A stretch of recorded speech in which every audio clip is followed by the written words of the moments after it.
ರಾಜ್ಯ ಸರ್ಕಾರದ ಮಹತ್ತರ ಯೋಜನೆ ಮನೆ ಬಾಗಿಲಿಗೆ ಸರ್ಕಾರ ಜನತಾ ದರ್ಶನ ಕಾರ್ಯಕ್ರಮವನ್ನು ಜಿಲ್ಲಾಡಳಿತದಿಂದ ಹುಣಸಗಿಯ ತಹಸೀಲ್ದಾರ್ ಕಚೇರಿಯ ಆವರಣದಲ್ಲಿ ಆಯೋಜಿಸಲಾಯಿತು.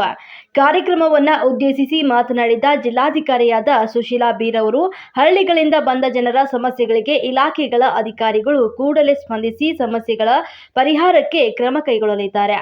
ಸಮಸ್ಯೆಗಳು ಸರ್ಕಾರದ ನೀತಿಗಳಿಗೆ ಸಂಬಂಧಿಸಿದರೆ ಅದನ್ನು ಸೂಕ್ತ ಶಿಫಾರಸಿನೊಂದಿಗೆ ಸರ್ಕಾರಕ್ಕೆ ರವಾನಿಸಲಾಗುವುದು ಅಂತ ಹೇಳಿದ್ರು. ರೈತರು ಹಾಗೂ ಹಿರಿಯ ನಾಗರಿಕರು ಕೂಡ ಲಿಖಿತ ಅಹವಾಲು ಸಲ್ಲಿಸಲು ನೆರವಾಗಲು ಪ್ರತ್ಯೇಕ ಕೇಂದ್ರವನ್ನು ತೆರೆದು ಅರ್ಜಿಗಳನ್ನು ಬರೆದುಕೊಡಲು ತಾಲೂಕು ಆಡಳಿತದಿಂದ ವ್ಯವಸ್ಥೆ ಮಾಡಲಾಗಿದೆ. ಜನ ಸಲ್ಲಿಸಿದ ಅಹವಾಲುಗಳ ಪ್ರತಿ ಅರ್ಜಿಗೆ ಸ್ವೀಕೃತಿ ನೀಡಿ ಬಗೆಹರಿಸಲು ಕೈಗೊಳ್ಳಲಾಗುವ ಕ್ರಮಗಳ ಮಾಹಿತಿಯನ್ನು ಅರ್ಜಿದಾರರಿಗೆ ಹಿಂಬರ ನೀಡಲಾಗುವುದು.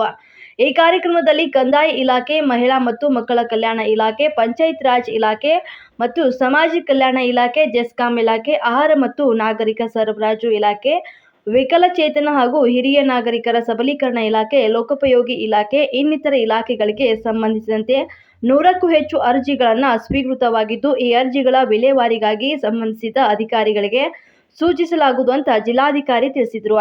ಈ ಸಂದರ್ಭದಲ್ಲಿ ಜಿಲ್ಲಾ ಅರಣ್ಯ ಸಂರಕ್ಷಣಾಧಿಕಾರಿ ಕಾಜೋಲ್ ಪಾಟೀಲ್, ತಹಸೀಲ್ದಾರ್ ಬಸಲಿಂಗಪ್ಪ ನಾಯ್ಕೋಡಿ, ತಾಲೂಕು ಪಂಚಾಯಿತಿ ಕಾರ್ಯನಿರ್ವಹಣಾಧಿಕಾರಿ ಬಸವರಾಜ ಸ್ವಾಮಿ ಹಿರೇಮಠ್ ಸೇರಿದಂತೆ ವಿವಿಧ ಇಲಾಖೆಗಳ ಅಧಿಕಾರಿಗಳು, ಸಿಬ್ಬಂದಿ ವರ್ಗದವರು ಭಾಗಿಯಾಗಿದ್ದರು. ಈ ಕಾರ್ಯಕ್ರಮದ ಸಹ ಪ್ರಾಯೋಜಕರು ಕಲಬುರಗಿ ಫ್ಯಾಮಿಲಿ ರೆಸ್ಟೋರೆಂಟ್. ರುಚಿಯಾದ ಊಟ ಸೇವಿಸಲು ಒಮ್ಮೆ ಭೇಟಿ ನೀಡಿ. Humnabad main road, Mother Teresa ಆಸ್ಪತ್ರೆ ಎದುರುಗಡೆ, ಕಲಬುರಗಿ. ನಮ್ಗೆ ವಿತರಣೆ ಮಾಡೋ ವ್ಯವಸ್ಥೆ ಆಗ್ಬೇಕ್ರಿ. ಅದೇನಾದ್ರೆ ಸುರಪುರ ಬಂದಿ ಕೊಟ್ಟಾರ್ರಿ. ಹೊಸದಾಗಿ ಗುರುಮಟ್ಕಲ್ಲು ಮತ್ತು ವಡಗೇರಿ, ಹುಣಸಗಿರಿ ಹೊಸ ತಾಲೂಕುಗಳಲ್ಲಿ ಇದನ್ನ ಕೊಡುವಂತ ವ್ಯವಸ್ಥೆ ಆಗ್ಬೇಕ್ರಿ. ಅದ್ರ ಜೊತೆಗೆ ಸರ್ಕಾರದ ಶಕ್ತಿ ಯೋಜನೆ ಅಡಿಯಲ್ಲಿ ಸಾಕಷ್ಟು ಮಹಿಳೆಯರು ಸಮೇತವಾಗಿ ಪ್ರಯಾಣ ಮಾಡಕಿದ್ದಾರೆ. ನಮ್ಮ ವಿಕಲಚೇತನ ಅಂದ್ರೆ ಯಾರು ಸೀಟ್ ಕೊಡಲ್ಲ, ಹಂಗೆ ನಿಂದಿರ್ತಾರೆ. ಬೇಕಾದ್ರೆ ನಾವು ಸಾಕಷ್ಟು ಅದ ಅನುಭವ ಬಂದೈತ್ರಿ, ನಾವು ಅನುಭವಿಸಿರಿ. ಹಂಗೆ ನಿಂದಿರ್ತಾರೆ, ಯಾರು ಒಬ್ರು ಅದ್ರ ಬಗ್ಗೆ ಸಹ ಕುಂದ್ರಿ ಅಂತ ಬಿಟ್ಕೊಡಲ್ಲ. ಅದೇ ಕಂಡಕ್ಟರ್, ಡ್ರೈವರ್, ನಿರ್ವಾಹಕ ಸೀಟ್ ಇತ್ತಂದ್ರೆ ಯಾರು ಕೊಡಲ್ಲ. ಅದ್ರ ಜೊತೆಗೆ ಏನ್ ಮಾಡ್ತಾರೆ, ಸೈಡ್ಸ್ ಕುಂದ್ರಸ್ತಾರೆ. ನಾವು ವಿಕಲಚೇತನ ಅಂದ್ರೆ ಅಲ್ಲಿ ಕುಂದ್ರೆ ಎಲ್ಲೇನ ಅಂತಾರೆ. ಅದಕ್ಕೇನಪ್ಪ ಅಂದ್ರ ನಾವೇನಿರ್ತೀವಿ, ಅದೇ ಕಂಡಕ್ಟರ್ಗಳು, ಡ್ರೈವರ್ಗಳಿಗೆ ಅದು ನಿರ್ದೇಶನ ಕೊಟ್ರ ಅವ್ರ ಮೂಲಕ ಅದು ಕೊಡುತ್ತೆ ವ್ಯವಸ್ಥೆ. ಸಾಕಷ್ಟು ಜಗಳನ್ನ ಆಗ್ಯಾವ್ರಿ. ಇನ್ನೇನೋ ಸಾಕಾಗ್ಯನಪ್ಪ ಅಂದ್ರೆ ಆಯ್ತಪ್ಪ, ನೀ ಎಲ್ಲಾರು ಕೂಡ ನಾವಿಲ್ಲಿ ಕೆಳಗಡೆ ಕೂಡ್ತೀವಿ ಅಂತ ಪರಿಸ್ಥಿತಿ ಒಂದಾದ್ರೆ ಸಾಕಷ್ಟು ವಿಕಲಚೇತರು ಇದು ಗಮನಕ್ಕೆ ನಮ್ಮಲ್ಲಿ ಹೇಳನೆ ನಾವು ಸಹ ಅನುಭವಿಸಿದೆ. ಇದೊಂದು ವ್ಯವಸ್ಥೆಯನ್ನ ನಿರ್ವಾಹಕರಿಗೆ ಅದನ್ನ ನಿರ್ದೇಶನ ನೀಡಿ ಸೂಕ್ತವಾದಂತ ವ್ಯವಸ್ಥೆ ಮಾಡಿದ್ರೆ ಅವ್ರು ಎಲ್ಲರಿಗೇನಪ್ಪ ಮನವರಿಕೆ ಆಗ್ಬೇಕು. ಎಲ್ಲ ಜನರ ಮನವರಿಕೆ ಆಗತ್ತನ ಬರಲ್ಲ ಅದು. ಅದ್ರ ಜೊತೆಗೆ ಇವತ್ತು ಆಲ್ರೆಡಿ ಹೇಳಿದ್ ಮೇಡಮ್ ಬಸ್ ಶೌಚಾಲಯ ಬಗ್ಗೆ ಅದೊಂದ್ರಿ. ಜೊತೆಗೆ ಯಾದಗಿರಿ ಜಿಲ್ಲೆಯಲ್ಲಿ ತಾಲೂಕು ಹಿಡ್ಕೊಂಡ್ರೆ 6 ತಾಲೂಕು ಹಿಡ್ಕೊಂಡ್ರೆ ಪ್ರಮುಖ ಬಸ್ ನಿಲ್ದಾಣಗಳದಾರೆ. ನಾರಾಯಣಪುರ, ಕೊಡೆಕಲ್ ಇರ್ಬೋದ್ರಿ. ಜೊತೆಗೆ ಗುರುಮಟ್ಕಲ್ಲು, ಸೈದಾಪುರ ಅಲ್ಲಿ ಬಸ್ ನಿಲ್ದಾಣಗಳಲ್ಲಿ ಮಳಿಗೆಗಳದಾರೆ. ಅವೆಲ್ಲ ಬಾಡಿಗೆಗಳದಾರೆ. ಅದರ ಪ್ರಿಫರೆನ್ಸ್ ಪ್ರಥಮ ಆದ್ಯತೆಯನ್ನ ವಿಕಲಚೇತನ ಉದ್ಯೋಗ ಮತ್ತು ವ್ಯಾಪಾರ ಮಾಡಲು ಅವ್ರಿಗೆ ಫಸ್ಟ್ ಆದ್ಯತೆ ಕಡಿಮೆ ಬಾಡಿಗೆಯಲ್ಲಿ ಕೊಡುವಂತ ವ್ಯವಸ್ಥೆ ಮಾಡಿದ್ರೆ ಸುಮಾರು 50-35 ಕುಟುಂಬಗಳಿಗೆ, ವಿಕಲಚೇತನರಿಗೆ ಒಂದು ಉದ್ಯೋಗ ಸಿಕ್ಕಂಗಾಗತ್ತಂತ ನನ್ನೊಂದು ಬೇಡಿಕೆ. ಅದಿಷ್ಟೇ ಮೇಡಮ್. ಬೇಡಿಕೆಗಳ ಬಗ್ಗೆ ಎಲ್ಲರಿಗೂ ತಿಳಿಸಿದ್ದೀರಾ. ಮೊದಲನೇವಾಗಿ ಪ್ರತ್ಯೇಕ ಅಭಿವೃದ್ಧಿ ನಿಗಮ ಏನಿದೆ ಇದರ ಕುರಿತು ನಾವು ಸರ್ಕಾರಕ್ಕೆ ಪ್ರಶ್ನವನ್ನು ಸಲ್ಲಿಸ್ತೀವಿ. ನೆಕ್ಸ್ಟ್ ರಿಹ್ಯಾಬಿಲಿಟೇಷನ್ ಸೆಂಟರ್ ನಮ್ಮ ಜಿಲ್ಲೆಯಲ್ಲಿ ಸ್ಥಾಪಿಸುವ ಕುರಿತು ಸಹ ನಾವು ಪರಿಶೀಲನೆ ಮಾಡಿ ಇದು ಪ್ರಸ್ತಾವನೆ ಸಹ ಕಳಿಸ್ತೀವಿ.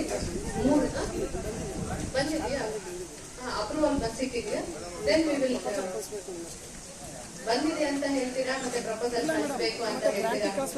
ದಟ್ ಈಸ್ ವಾಟ್ ಸ್ಯಾಂಕ್ಷನ್ ಆಗಿದೆ. ನಾವು ಗ್ರಾಂಟ್ಗೆ ಪ್ರಪೋಸಲ್ ಕಳಿಸಬೇಕು ಅಂತ, ದಟ್ ಈಸ್ ಆಲ್. ಅದನ್ನು ನಾವು ಕಳಿಸ್ತೇವೆ. 3ನೇದು ತಾವು ಹೇಳಿರುವುದು ಜಿಲ್ಲಾ ಮಟ್ಟದಲ್ಲಿ ಕುಂದುಕೊರತೆ ಸಭೆ. ಅದನ್ನ ನಾವು ನೆಕ್ಸ್ಟ್ 15 days ಅಲ್ಲಿ ನಾವು ಆರ್ಗನೈಸ್ ಮಾಡ್ಕೊಳ್ತೀವಿ.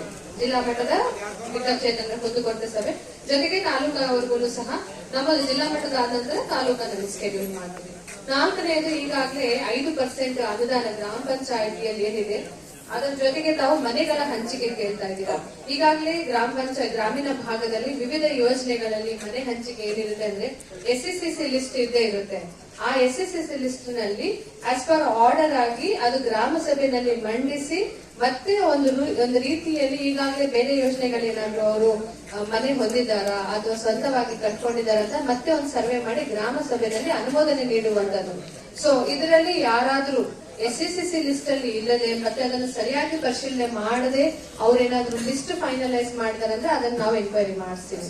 ಮೂರನೇದು ಏನಂದ್ರೆ ಈಗ ನಮ್ಮ ಇವರಲ್ಲಿ ತಾವು ಈಗಾಗಲೇ ಹೇಳಿದ್ರೆ ಆಕ್ಷನ್ ಪ್ಲಾನ್ ಅಲ್ಲಿ ಈ ಹಿಂದೆ ಇಂಡಿವಿಜುವಲ್ ಕೊಟ್ಟಿದ್ದಾರೆ ಲ್ಯಾಪ್ಟಾಪ್ಸ್ ಅದೆಲ್ಲ ಅಂತ. ಬಟ್ ಗೈಡ್ ಲೈನ್ಸ್ ಚೇಂಜ್ ಆಗಿ ಇಂಡಿವಿಜುವಲ್ ಬೆನಿಫಿಷರಿ ಓರಿಯೆಂಟೆಡ್ ಪ್ರೋಗ್ರಾಮ್ಸ್ ಬದಲಾಗಿ ಕಮ್ಯುನಿಟಿ ಓರಿಯೆಂಟೆಡ್. ನಾವು ರೇಸ್ ಮಾಡಿರೋದು ಒಂದು ವಿಷಯ ಏನಂದ್ರೆ ಕಮ್ಯುನಿಟಿ ಓರಿಯೆಂಟೆಡ್ ಅಂದಾಗ ಎಲ್ಲರಿಗೂ ಅನುಕೂಲವಾಗುವಂತ ಸ್ಥಳದಲ್ಲಿ ಮಾಡಿದರೆ ಮಾತ್ರ ಅದಕ್ಕೆ ನಿಜವಾಗ್ಲೂ ಅರ್ಥ ಸಿಗುತ್ತೆ ಅಂತ. ಗ್ರಾಮ ಪಂಚಾಯತಿನಲ್ಲಿ ಕಮ್ಯುನಿಟಿ ಓರಿಯೆಂಟೆಡ್ ಏನೇನ್ ಆಕ್ಷನ್ ಪ್ಲಾನ್ಸ್ ತಗೊಂಡಿದ್ದಾರೆ ಒಮ್ಮೆ ಸಿಇಒ ಅವ್ರ ಜೊತೆಗೆ ನಾವು ಪರಿಶೀಲನೆ ಮಾಡಿ ಅವರು ರೈಟ್ ಡೈರೆಕ್ಷನ್ ಅಲ್ಲಿ ಬೇಸ್ಡ್ ಆನ್ ಯುವರ್ ಡಿಮ್ಯಾಂಡ್ ಏನಿರುತ್ತೆ, ಫೀಸಿಬಿಲಿಟಿ, ಎರಡನೇದು ಫೀಸಿಬಿಲಿಟಿ, ಈ ಎರಡನ್ನು ದೃಷ್ಟಿಯಲ್ಲಿ ಇಟ್ಕೊಂಡು ಆಕ್ಷನ್ ಪ್ಲಾನ್ ಅಲ್ಲಿ ಸೇರಿಸಿ ಎಕ್ಸಿಕ್ಯೂಟ್ ಮಾಡಕ್ಕೆ ನಾವಿಬ್ರು ಸೇರಿ ಕ್ಲಿಯರ್ ಇನ್ಸ್ಟ್ರಕ್ಷನ್ಸ್ ಕೊಡ್ತೀವಿ. ಥರ್ಡ್ಲಿ ಈಗ ತಾವು ಹೇಳ್ತಾ ಇರುವುದು ಸಿಮಿಲರ್ಲಿ ನಮ್ಮ ಅರ್ಬನ್ ಲೋಕಲ್ ಬಾಡೀಸ್ ಅಲ್ಲಿನೂ ಸಹ ಅದೇ ರೀತಿಯಾಗಿ ಎಫೆಕ್ಟಿವ್ ಯುಟಿಲೈಸೇಷನ್ ಆಗ್ಬೇಕನ್ನೋದು ಅದನ್ನ ನಾವು ನಮ್ಮ ಲೋಕಲ್ ಬಾಡೀಸ್ ಗೆ ಎನ್ಶೋರ್ ಮಾಡ್ತೀವಿ. ನಾವು ಲಾಸ್ಟ್ ತಾವು ಆಕ್ಸೆಸಿಬಲ್ ಟಾಯ್ಲೆಟ್ಸ್, ಕರೆಕ್ಟ್, ಯಾವುದೇ ಸರ್ಕಾರಿ ಇದು ಏನಾದ್ರೂ ಇಲಾಖೆಯಲ್ಲಿ ಬಿಲ್ಡಿಂಗ್ ಇದ್ರೆ first and foremost accessibility norms ಇರಬೇಕು. ಬಿ ಇಟ್ ರ್ಯಾಮ್ ಅಥವಾ ಆಕ್ಸೆಸಿಬಿಲಿಟಿ ಟಾಯ್ಲೆಟ್ಸ್ ಇರಬಹುದು ಅಥವಾ ಡಿಸೇಬಲ್ ಫ್ರೆಂಡ್ಲಿ ಟಾಯ್ಲೆಟ್ಸ್. ಸೊ ಈಗ ನಮ್ಮ ಜಿಲ್ಲೆಯಲ್ಲಿ 6 ಬಸ್ ಸ್ಟ್ಯಾಂಡ್ಸ್ ಗಳಲ್ಲಿ ಇದು ಇಲ್ಲ ಅಂತ ತಾವು ಮೆನ್ಷನ್ ಮಾಡ್ತಾ ಇದ್ರಿ. ನಾವು KKRTC DC ಅವ್ರಿಗೂ ಕರೆದು ಈ 6 ಕಡೆಯನ್ನು ನಾವು ಆಕ್ಷನ್ ಪ್ಲಾನ್ ಮಾಡಿಸಿ ಎಕ್ಸಿಕ್ಯೂಟ್ ಮಾಡಿಸಿ. It will take time but we will start it. Next ವಿಕಲಚೇತನಿಗೆ ವಿಶಿಷ್ಟ ಗುರುತಿನ ಚೀಟಿ ತಮಗೆ ಗೊತ್ತಿದೆ, ಮೆಡಿಕಲ್ ಬೋರ್ಡ್ ಇರುತ್ತೆ, ಅದರಲ್ಲಿ ತಾವು ಪರ್ಟಿಕ್ಯುಲರ್ ಆಗಿ ಶ್ರವಣ ವಿಕಲಚೇತನಕ್ಕಾಗಿ ತಾವು ಕೇಳ್ತಾ ಇದ್ದೀರಿ. ಸೊ ಡಾಕ್ಟರ್ ಇದ್ರ ಬಗ್ಗೆ ತಾವೇನಾದ್ರೂ ಕಮೆಂಟ್ ಮಾಡ್ತೀರಾ? ಅಟ್ಲೀಸ್ಟ್ ನಮ್ಮ ಯಾರಿಗೆ ಏನಾದ್ರೂ ವಾರಕ್ಕೆ ಒಮ್ಮೆ ಮಂತ್ ಸೈಕಾಟ್ರಿಸ್ಟ್ ರಾಯಚೂರಿನಿಂದ ಬಂದು ಅಟ್ಲೀಸ್ಟ್ ಆ ಪರ್ಟಿಕ್ಯುಲರ್ ಡೇಟ್ ಇವ್ರಿಗೆ ಎಲ್ಲರಿಗೂ ಕಮ್ಯುನಿಕೇಟ್ ಮಾಡಿದ್ರೆ ಆ ದಿನಕ್ಕೆ ಎಲ್ಲರೂ ಬಂದು ಎಕ್ಸಾಮಿನ್ ಮಾಡಿಸ್ಕೊಳ್ತಾರೆ. ಅದು ಒಂದು ತಾವು ಕಮ್ಯುನಿಕೇಟ್ ಮಾಡಿ ಡೇಟ್ ಎಂಡ್ ಡೇ. ಸೊ ಅದು ಒಂದು 3-4 ಡೇಸ್ ಮುಂಚಿತವಾಗಿ ಎಲ್ಲರಿಗೆ ಅವ್ರ ಪರ್ಟಿಕ್ಯುಲರ್ ರಿಪ್ರೆಸೆಂಟೇಟಿವ್ಸ್ ಯಾರಿದ್ದಾರೆ ಅವ್ರಿಗೆ ಹೇಳಿದ್ರೆ ಆ ದಿನಕ್ಕೆ ಅಂತ ಅವ್ರು ಮೊಬಿಲೈಸ್ ಮಾಡಿಕೊಂಡು ಈಸಿ ಆಗುತ್ತೆ. ಸೊ UDID ಇಶ್ಯೂ ಮಾಡೋದ್ರಲ್ಲಿ ಏನಾದ್ರೂ ಡಿಲೇ, ಏನಾದ್ರೂ ಇಶ್ಯೂಸ್ ಇದಾವ? ಇದು ಏನಿಲ್ಲ ಮೇಡಮ್, ಈಗ ಮುಂಚೆ ಡಾಕ್ಟರ್ ಪದ್ಮನಾಭ್ ಗಾಯಕವಾಡ್ ಅವರು ಡಿಸ್ಟ್ರಿಕ್ಟ್ ಸರ್ಜನ್ ಈಗ ಬನ್ನಿ ರೆಡಿ ಡಾಕ್ಟರ್ ರಿಜಾನ್ ಅವರು ಬಂದಿದ್ದಾರೆ. ನಿನ್ನೆಯಿಂದ ನಾವು ಮತ್ತೆ ಕ್ಯಾಂಪ್ ಸ್ಟಾರ್ಟ್ ಮಾಡಿದ್ವಿ ತಾಲೂಕು ಹಾಸ್ಪಿಟಲ್ ಸುರ್ಪುರ್ಗೆ. So once in 15 days Surpur, once in 15 days Hunasagi, ಇವೆರಡು ಮತ್ತೆ ನಾನು ಕ್ಯಾಂಪ್ ಮತ್ತೆ ಬಟ್ ಅವ್ರಿಗೆ ಸ್ವಲ್ಪ ಅಡ್ವಾನ್ಸ್ ಆಗಿ ಇನ್ಫಾರ್ಮೇಶನ್ ಕೊಟ್ಟಿದ್ರೆ ಗ್ರೂಪಿಗೆ ಹಾಕ್ತಾರೆ. ಇನ್ನೇನಾದ್ರೂ ಅಡೆ ಮೆಷಿನ್ ಪ್ರಾಬ್ಲಮ್ ಅಷ್ಟೇ. ಆಟೋಮೆಟ್ರಿ ಇದರಲ್ಲಿದೆ ಆಕ್ಟಿವ್ದಲ್ಲಿದೆ, ಆರ್ಡರೈಸೇಷನ್ ಅಲ್ಲೇ ಇದ್ದಾನೆ. ಸೊ ಬೇಕಾದ್ರೆ ನಾವು ಒನ್ಸ್ ಇನ್ 15 ಡೇಸ್ ಅವರಿಗೆ ಕರೆಸಿದೆ. ಸೇಮ್ ಅರೇಂಜ್ಮೆಂಟ್ಸ್ ಈಗ ರಾಯಚೂರಲ್ಲಿ ನಾವು ಸೈಕ್ಯಾಟ್ರಿಸ್ಟ್ ಅವ್ರನ್ನ ಯಾವ ರೀತಿಯಲ್ಲಿ ನಾವು ಒನ್ಸ್ ಇನ್ ಎ ವೀಕ್ ಮಾಡ್ಕೊಳ್ತಾ ಇದೀವೋ, ಯಾದಗಿರಿಯಿಂದಾನು ಸೇಮ್ ಅದೇ ತರ ತಾಲೂಕಲ್ಲಿ once in 15 days provided advance information ಅವ್ರು ಕೊಟ್ಟಿದ್ರೆ ಅವ್ರದ್ದು ಎಲ್ಲ ಅಂತವ್ರು ಯಾರಿದ್ದಾರೆ ವಿಕಲಚೇತನರು ಅವ್ರಿಗೆ ಇನ್ಫಾರ್ಮ್ ಮಾಡ್ತೀವಿ. Thank you. ಮಾಹಿತಿ ಕೊಡ್ತಿದ್ರು. ಯಾಕಂತಂದ್ರೆ ಕೆಲವೊಂದು ತಾಂಡಗಳಲ್ಲಿ ನೀರಿನ ವ್ಯವಸ್ಥೆನೇ ಇದು ಸರಿಯಾಗಿಲ್ಲ. ಯಾಕಂದ್ರೆ ಇಲ್ಲಿಗೆ ಬಂದು ಹೇಳಿದ್ರು ಕುಡಿಯೋ ನೀರಿನ ವ್ಯವಸ್ಥೆ ಇಲ್ಲ. ಯಾಕಂದ್ರೆ ಕುಡಿಯೋಕೆ ಯೋಗ್ಯವಲ್ಲದಂತ ನೀರುಗಳಿದೆ. RO ಪ್ಲಾಂಟ್ಗಳಿದ್ರು ಕೂಡ ಸರಿಯಾಗಿ ಕೆಲಸಗಳಾಗ್ತಿರಲ್ಲ. ಅದಾದ ನಂತರ ಸರಿಯಾಗಿ ರಸ್ತೆಗಳೇ ಇರೋದಿಲ್ಲ. ಗ್ರಾಮ ಪಂಚಾಯತಿಗೆ ಸಂಬಂಧಪಟ್ಟ ಹಾಗೆ ಬಹಳಷ್ಟು ನಾವು ನೋಡ್ತಾ ಇದ್ವಿ. ಈಗ ಬರೀ ಗ್ರಾಮ ಪಂಚಾಯತಿಗೆ ಸಂಬಂಧಪಟ್ಟ ಹಾಗೆ ಆ ಕ್ಷೇತ್ರ ಸಂಬಂಧಪಟ್ಟ ಹಾಗೆ ಬಹಳಷ್ಟು ಪ್ರಶ್ನೆಗಳನ್ನು ಕೇಳಿದ್ರು. ಯಾಕಂದ್ರೆ ತಾಲೂಕ್ ಪಂಚಾಯತಿಗೆ ಸಂಬಂಧಪಟ್ಟ ಹಾಗೆ 15 ಫೈನಾನ್ಸ್ ಅಲ್ಲಿ NRG ವರ್ಕ್ಗಳಾಗ್ಲಿ ಮತ್ತು ಬೇರೆ ವರ್ಕ್ಗಳಾಗ್ಲಿ ಸರಿಯಾಗಿ ಕಾಮಗಾರಿಗಳು ಕೂಡ ಸರಿಯಾಗಿ ನಡೀತಾ ಇಲ್ಲ ಅಂತ ಆರೋಪ ಇದೆ. ಇದ್ರ ಬಗ್ಗೆ ಏನು ರಿಯಾಕ್ಷನ್ ಕೊಡ್ತೀರಾ ನೀವು? ಕ್ಲಿಯರ್ ಕ್ವೆಶ್ಚನ್ ಇದು ಸಿಇಒ ಅವ್ರ ವ್ಯಾಪ್ತಿಗೆ ಬರುತ್ತೆ. ಆದ್ರೆ ಕುಡಿಯ ನೀರಿಗೆ ಸಂಬಂಧಿಸಿ ಈಗಾಗಲೇ ನಮ್ಮ ಜಿಲ್ಲೆನಲ್ಲಿ ಸುಮಾರು 475 ಏನು RO ಪ್ಲಾಂಟ್ಸ್ ಇದಾವೆ. ಅದರಲ್ಲಿ ಅರೌಂಡ್ 55-60% ಅವ್ರದ್ದು ಆಪರೇಷನಲ್ ಇದೆ. ಸುಮಾರು RO ಪ್ಲಾಂಟ್ಸ್ ಏನಂದ್ರೆ ಅದರಲ್ಲಿ ಮೇಜರ್ ರಿಪೇರ್ಸ್ ಇಶ್ಯೂಸ್ ಇದಾವೆ. ಸೊ ಪಂಚಾಯತಿಗಳಲ್ಲಿ ಏನಂದ್ರೆ ಅವ್ರ ವ್ಯಾಪ್ತಿಯಲ್ಲಿದ್ದಾಗ ಮೈನರ್ ರಿಪೇರ್ಸ್ ಏನಾದ್ರೂ ಮೇಂಟೆನೆನ್ಸ್ ಇಶ್ಯೂಸ್ ಏನಾದ್ರೂ ಇದ್ರೆ ಅವ್ರು ಇಮಿಡಿಯೇಟ್ ಅಡ್ರೆಸ್ ಮಾಡ್ತಾರೆ. ಮೆಮ್ರೇನ್ ಚೇಂಜ್ ಮಾಡುವಾಗ 1.5 ಲಕ್ಷದಿಂದ 3 ಲಕ್ಷ ತನಕನೂ ಸಹ ಅದು ರಿಪೇರ್ದು ಬರುತ್ತೆ. ಸೊ ಹಾಗಾಗಿ ಅವರಿಗೆ 15th FC ನಲ್ಲಿ ಅಷ್ಟು ಅಮೌಂಟ್ ಸಾಕಾಗೋದಿಲ್ಲ. ಅದಕ್ಕಾಗಿ ಅವರು ಸ್ಪೆಷಲ್ ಆಗಿ RO ಪ್ಲಾಂಟ್ ರಿಪೇರ್ಗಾಗಿ ಈಗಾಗಲೇ ಅವ್ರ ಪ್ರಪೋಸಲ್ ರೆಡಿ ಮಾಡಿದ್ದಾರೆ. ಮತ್ತೆ KKRDB ನಲ್ಲಿ ಏನಾದ್ರು ರಿಪೇರ್ಗೆ ಅದರ ಪ್ರಸ್ತಾವನೆ ಸಲ್ಲಿಸ್ತೀವಿ ಅಂತ ಸಿಇಒ ಅವರು ತಿಳಿಸಿದ್ದಾರೆ. So even RO plants 55% functionality ಇದ್ರೂ ಸಹ ಈಗ ಸೋರ್ಸ್ ಬಗ್ಗೆ ನಾವು ಯೋಚನೆ ತಾವು ಹೇಳ್ತಾ ಇದ್ವಿ ಸಪ್ಲೈಸ್. ಸೊ ಸೋರ್ಸ್ ಬಗ್ಗೆ ಈಗ ಎಲ್ಲೆಲ್ಲಿ ಕೊರತೆ ಇದೆ ಅದನ್ನು ಈಗಾಗಲೇ ಅವರಿಗೆ RDPR ಇಲಾಖೆ ವತಿಯಿಂದ 1 ಕೋಟಿ ಅನುದಾನ ಬಿಡುಗಡೆ ಆಗಿತ್ತು. ಅವರು ಬೋರ್ವೆಲ್ ಕೊರೆಯುವಂತದ್ದು ಕಾಮಗಾರಿಗಳನ್ನು ತಗೊಂಡು ಒಂದು ಸುಮಾರು 33-34 ಮಾಡಿದ್ದಾರೆ. ಮತ್ತೆ ಅಡಿಷನಲ್ ಕಾಂಟಿನ್ಜೆನ್ಸಿ ಆಕ್ಷನ್ ಪ್ಲಾನ್ ಸಹ ಮಾಡ್ಕೊಂಡಿದ್ದಾರೆ. ಸುಮಾರು ಕಡೆ ಸೋರ್ಸ್ ಇಶ್ಯೂಸ್ ಇದೆ, ಬೋರ್ವೆಲ್ ಪಾಯಿಂಟ್ಸ್ ಐಡೆಂಟಿಫೈ ಮಾಡೋದು ಅದನ್ನು ಸಹ ಪ್ರಸ್ತಾವನೆ ಈಗಾಗಲೇ ಸಲ್ಲಿಸಿದ್ದಾರೆ. ಬಟ್ ಮೀನ್ ವೇಲ್ ಈಗ ನಾವು ಬೇಸಿಗೆ ಏನು ದೃಷ್ಟಿಯಲ್ಲಿ ಇಟ್ಕೊಂಡು ಪ್ರೈವೇಟ್ ಬೋರ್ವೆಲ್ಸ್ ಐಡೆಂಟಿಫೈ ಮಾಡಿ ಹೈರಿಂಗ್ ಬೇಸಿಸ್ ಅಲ್ಲಿ ತಗೊಳ್ತಾ ಇದೀವಿ. ಈಗ ಮುಂಬರುವ ದಿನಗಳಲ್ಲಿ ಬೇಸಿಗೆ ಸ್ಟಾರ್ಟ್ ಆಗುತ್ತೆ.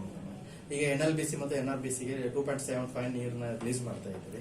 ಈಗ ಅದು ರೈತರ ಒತ್ತಡದಿಂದಾನೇ ಈಗ ನೀರು ರಿಲೀಸ್ ಮಾಡೋದಂಗೆ ಆಗಿದೆ ಪರಿಸ್ಥಿತಿ. ಈಗ ಈ ಕುಡಿಯೋ ನೀರಿಗೆ ಏನಾದ್ರು ಮತ್ತೆ ಮುಂದಿನ ದಿನಗಳಲ್ಲಿ ಅಭಾವ ಆಗುತ್ತಾ ಏನಾದ್ರು? ಈಗಿರುವ ಸಿಚುವೇಶನ್ ಅಲ್ಲಿ ನಾವು ಪ್ರತಿ 15 ದಿವಸಕ್ಕೊಮ್ಮೆ ಏನು ಬರ ನಿರ್ವಹಣೆ ಕಮಿಟಿನಲ್ಲಿ ಕುಡಿಯೋ ನೀರಿನ ಸಿಚುವೇಶನ್ ಅಪ್ರೈಸ್ ಮಾಡ್ಕೊಳ್ತಾ ಇದೀವಿ.